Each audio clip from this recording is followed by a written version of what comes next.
Hi friends, வெயிலுக்கு சூப்பரான மோர் குழம்பு செய்கிறதுக்கு 1 ஸ்பூன் துவரம்பருப்பு, 1 ஸ்பூன் கடலைப்பயிறு, 1 ஸ்பூன் பச்சரிசி போட்டு நல்லா கழுவி எடுத்துக்குங்க. தண்ணி ஊற்றி 2 மணி நேரம் ஊற போட்டுக்கணும்.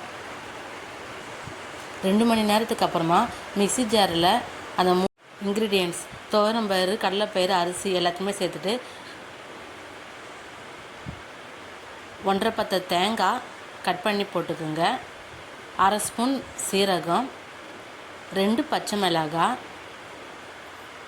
கட்டை விரலில் பாதி சைஸில் இஞ்சியை கட் பண்ணி சேர்த்துக்குங்க. இது எல்லாத்தையுமே நல்லா அரைச்சி எடுத்துக்கலாம்.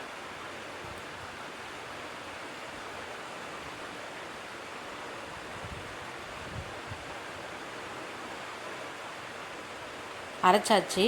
ரொம்ப அரைக்க வேணாம், ஒரு 90% அரைச்சா போதும். கொஞ்சம் கொரகொரப்பாக இருந்தால் போதும், நல்லாயிருக்கும். நான் மோர் குழம்புக்கு 400 ml தயிர் எடுத்திருக்கேன். அது நல்லா மோர் கடையிறத வச்சு கட்டி இல்லாமல் நல்லா பீட் பண்ணிக்கோங்க.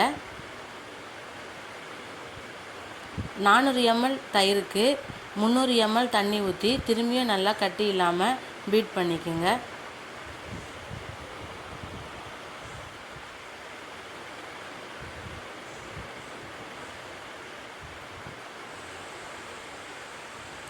ஸ்டவ் பற்ற வச்சு ஒரு கடாயை வச்சு ஒரு 3 ஸ்பூன் அளவுக்கு தேங்காய் எண்ணெய் ஊற்றிருக்கேன். நீங்கள் வேறு எண்ணெய் ஊற்றினாலும் ஊற்றிக்கலாம். தேங்காய் எண்ணெய் ஸ்மெல் நல்லாயிருக்கும் மோர் குழம்புக்கு. கொஞ்சமாக கடுகு உளுத்தம் பருப்பு, 1/2 ஸ்பூன் சீரகம், 3 காஞ்ச மிளகாய், கொஞ்சம் கருவேப்பிலை,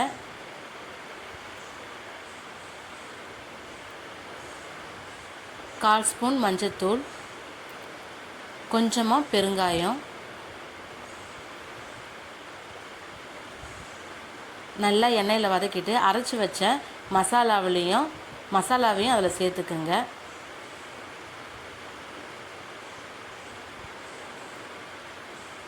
எண்ணெயிலே கொஞ்சம் அந்த மசாலாவை ஃப்ரை பண்ணிவிட்டு கொதிக்கிறதுக்கு தேவையான அளவு தண்ணி ஊற்றிக்குங்க.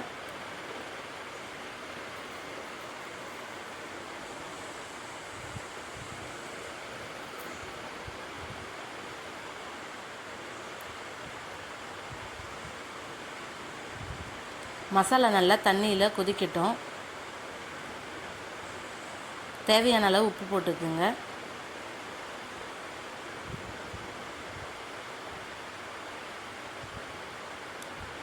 மசாலா நல்லா கொதித்ததும் ஸ்டவ் ஆஃப் பண்ணிவிடுங்க.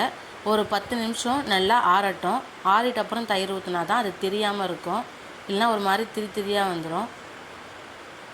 நல்லா ஆறிட்ட அப்புறமா கலந்து வச்ச தயிரையும் அதில் ஊற்றிக்குங்க. சூப்பரான மோர் குழம்பு ரெடி. கொஞ்சமாக கொத்தமல்லி சாப் பண்ணி போட்டுக்குங்க.